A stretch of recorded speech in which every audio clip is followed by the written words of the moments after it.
Bonjour les amis, bonjour et bienvenue sur cette nouvelle vidéo. Comment un banquier, un costume dans un bureau peut devenir randonneur en partant marcher 10 000 km en traversant l'Europe, seul en autonomie? C'est justement un genre de questions auxquelles on va répondre dans cette vidéo Rando Passion, une vidéo d'un collectif de youtubeurs passionnés de randonnée qui partagent leur point de vue et on a chacun un point de vue différent sur la pratique de la randonnée. Alors pour commencer cette vidéo, je vais répondre à quelques questions auxquelles on répond tous dans ce jeu auquel on se prête. Et à la fin de cette vidéo, je parlerai un peu plus personnellement en fait de ma vision selon mon petit point de vue de la randonnée. Alors déjà, dans mon passé, où, comment, pourquoi est-ce que cette passion de la randonnée m'est arrivée? C'est une bonne question, mais je crois qu'en fait, il faut revenir assez tôt. Je suis né dans un village de 50 habitants, donc j'avais pour moi tout seul un jardin de 2500 mètres carrés, clos arboré, sans aucun vis-à-vis, avec aucun voisin. Donc je crois que ça m'a offert, dès ma jeune enfance, un accès à la nature fort, assez privilégié. Et c'est resté un standard toujours important pour moi.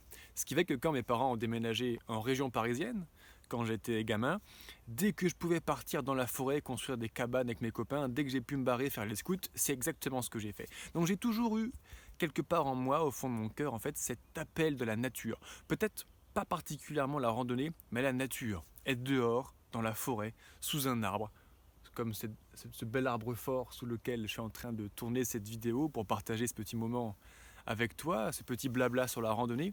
J'adore ça. Et la randonnée, c'est un moyen, c'est parmi d'autres, de partir s'immerger complètement dans la nature. Et pour l'immersion totale, c'est le meilleur moyen que j'ai trouvé. Alors, au début, effectivement, j'étais gamin, donc je me contentais d'aller jouer en fait dans la nature.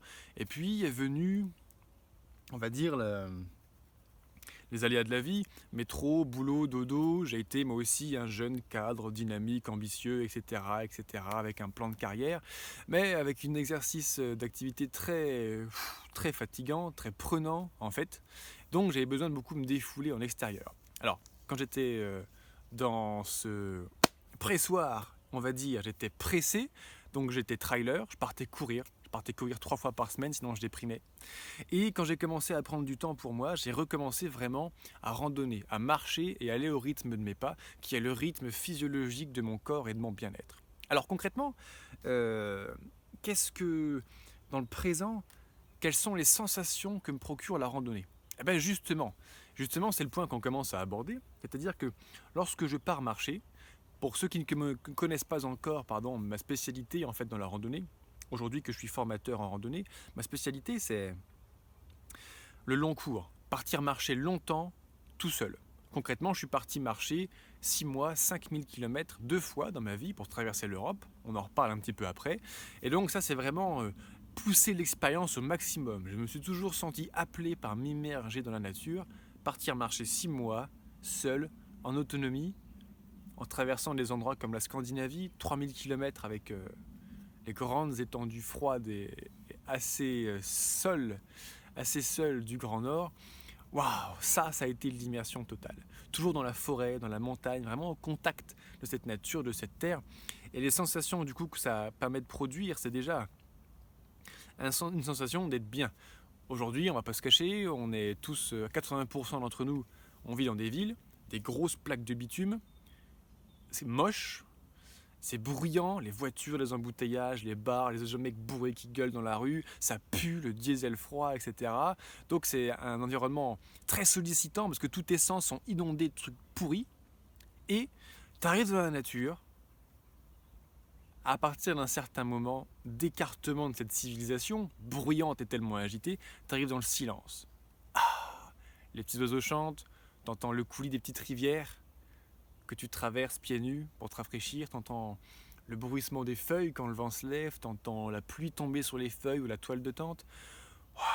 Tout de suite, quand on est immergé dans la nature, les sensations, justement, ce sont les 5 sens qui sont inondés de choses qui fondamentalement sont bonnes. Et c'est pas quelque chose de cérébral que je suis en train de dire. Oui, le bitume c'est mal, on est des humains, tout ce qu'on fait c'est vilain, la nature elle est très gentille, etc. C'est pas un truc comme ça que je suis en train de te dire. C'est un fait. Les villes de bâtiments gris, c'est pu, c'est moche, c'est bruyant. La nature, ça vient, je le sens vraiment dans mon cœur, dans mes tripes, je me sens bien. La terre est toute douce dans la forêt, donc je me régale avec le toucher. Ce sont les bonnes odeurs de la forêt, des prairies, des fleurs. Je vois que des choses magnifiques, les petits oiseaux chantent. Et j'oublie une dernière chose, le goût. Je commence seulement à manger les plantes sauvages, mais il y a des fruits qui peuvent pousser facilement reconnaissables par tout le monde. Donc tous les sens sont inondés de quelque chose de fondamentalement bon, là où au quotidien, dans nos vies de sédentaires, citadins, tertiarisés, tout ce qui inonde nos sens, concrètement, c'est de la merde. Et c'est plutôt nuisible, plutôt nocif à notre santé. Et enfin, la troisième question qu'on se pose tous dans le futur, mais c'est quels sont les bienfaits finalement que m'apporte la pratique de la randonnée. Alors attention, pratique de la randonnée, moi je suis allé jusqu'au bout, c'est-à-dire que je suis parti marcher seul pendant des mois, en cumulé 1 an et demi en fait, j'ai marché 15 000 km. On n'est pas obligé de pousser l'expérience jusque-là pour pouvoir ressentir les bienfaits de la rando, je te rassure. La petite balade du dimanche de quelques heures, ça suffit pour ressentir quelque chose. Mais plus que cela, aujourd'hui quand je ne fais pas que marcher dans ma vie, j'ai aussi d'autres projets. Sinon, je ne serais pas en train de faire cette vidéo d'ailleurs. Aujourd'hui, moi aussi, je vis pour l'instant en ville et plusieurs fois par jour, 2, 3, 4, 5 fois par jour, je sors, je pars marcher. Ne serait-ce que pour faire le tour du pâté de maison, pour remettre mon corps en mouvement, pour arrêter d'être assis à un bureau, à bosser toute la journée, etc., etc. Donc, les bienfaits, ils se ressentent sur 3 niveaux à mon sens. Le premier, c'est le niveau physique, physiologique. Le corps humain, c'est une machine pour marcher et courir. Il est fait pour. Donc, dans notre activité d'occidental moderne, eh bien, on n'utilise plus nos corps. À nouveau, on est sédentaire.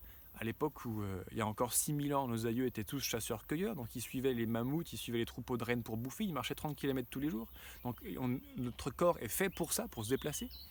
Ensuite, il y a 150 ans, il y a eu la révolution industrielle. Donc 80% des gens vivaient à la campagne. On est tous des arrière-petits-fils de paysans en fait. Et nos arrière-grands-pères, en gros, sont partis à la ville travailler dans des usines. Donc là, au lieu d'être au contact avec la nature, on a été au contact avec un environnement bâti. Et enfin, en gros, il y a 40 ans, la révolution du tertiaire, on ne travaille même plus avec nos corps à l'usine, on travaille uniquement avec nos cerveaux, un petit peu nos yeux pour regarder un écran d'ordi, et clic gauche, clic droit, et les 10 doigts quand on se met à taper. On n'utilise presque plus nos corps et on se met vraiment dans des circonstances très éloignées de notre nature. Donc physiologiquement, quand je pars marcher, mon corps est fait pour ça lui fait un bien de ouf. Tu t'assouplis, on fait un exercice de cardio, mais doux, hein, c'est pas intensif la randonnée. On fait un exercice respiratoire, donc on change l'air, on serre le cerveau, on dérouille nos jambes, nos bras, etc. On porte un sac, donc on fait du gainage. Donc on fait une activité physique douce et ça fait du bien au corps. On récupère une super santé, c'est vraiment impressionnant. Ensuite, sur un deuxième niveau, eh bien, les bienfaits de la randonnée qui arrivent, c'est le bien-être psychologique. Parce que déjà notre corps va mieux, donc la tête va mieux. Les deux sont très très très reliés. Et lorsque tu marches, tu n'es pas en train de te prendre la tête sur des problèmes. Alors au début, tu pars marcher, tu rumines un petit peu, c'est normal. Mais au bout d'un certain temps de marche, et c'est à toi de trouver ton temps de marche, est-ce que c'est une demi-heure, est-ce que c'est un jour, est-ce que c'est 6 mois, c'est très personnel. Là, psychologiquement, c'est la plénitude, le calme. Les petits oiseaux chantent, fantastique.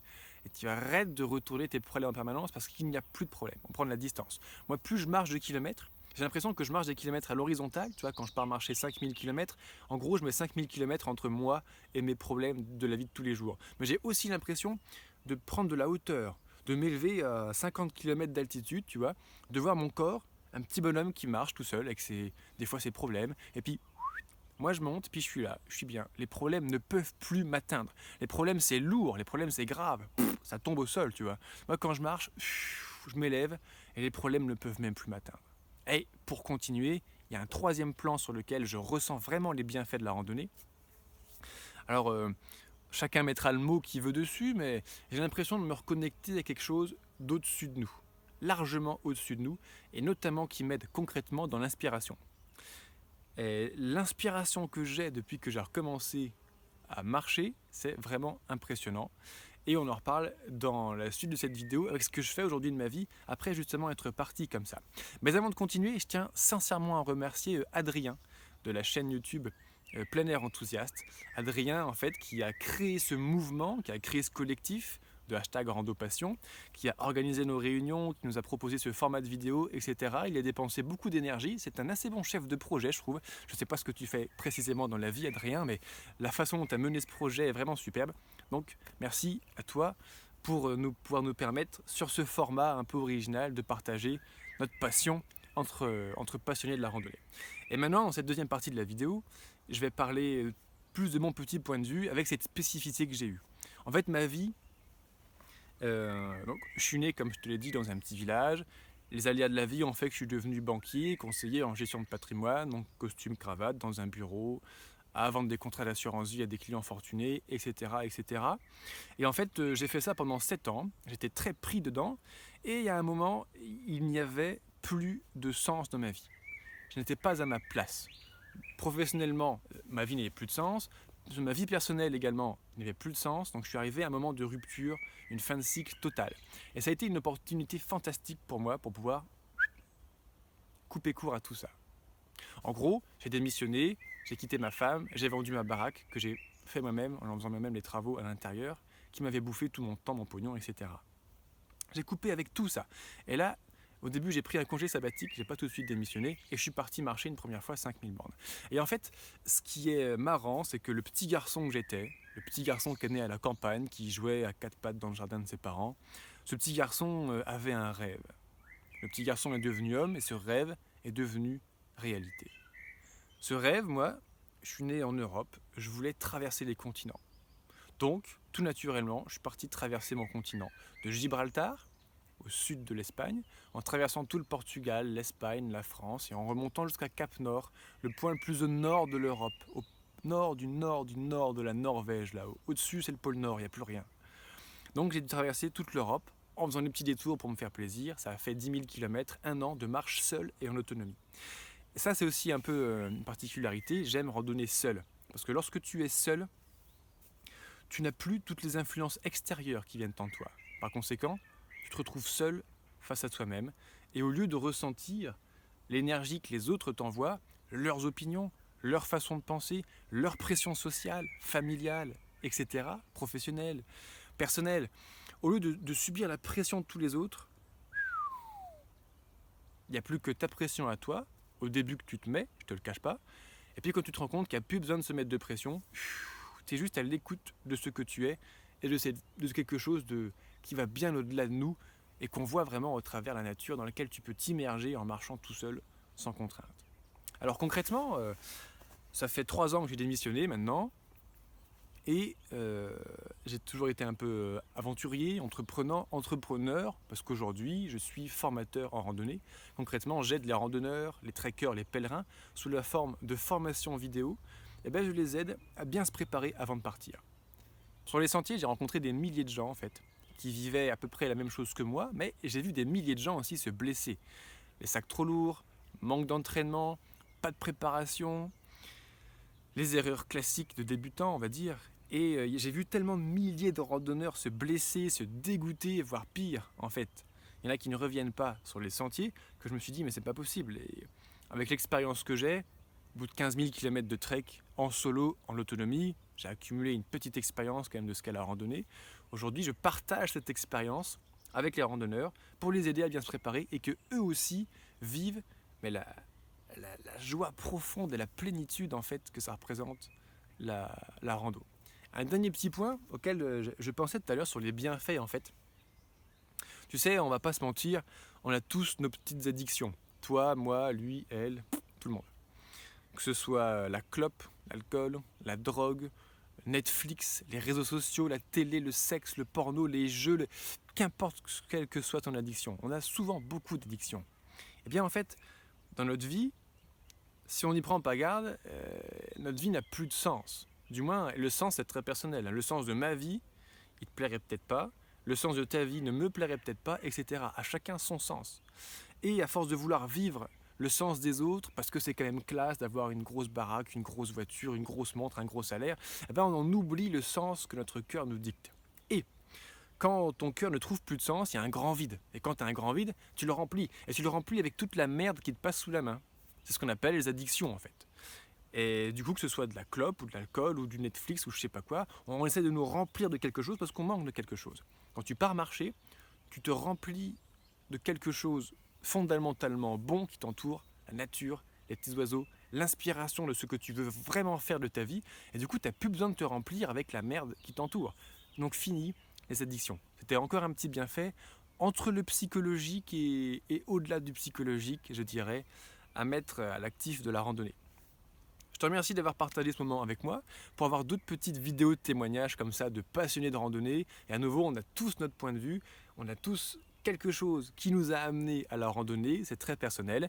Eh bien, je t'invite à aller voir la playlist de Rando Passion. Et pour aller un petit peu plus loin avec moi, si tu as un projet de randonnée que tu ne sais pas comment te préparer à 100%, je t'aiderai avec plaisir, notamment en t'offrant 1 heure de formation vidéo gratuite que tu trouveras juste ici dans la description de cette publication.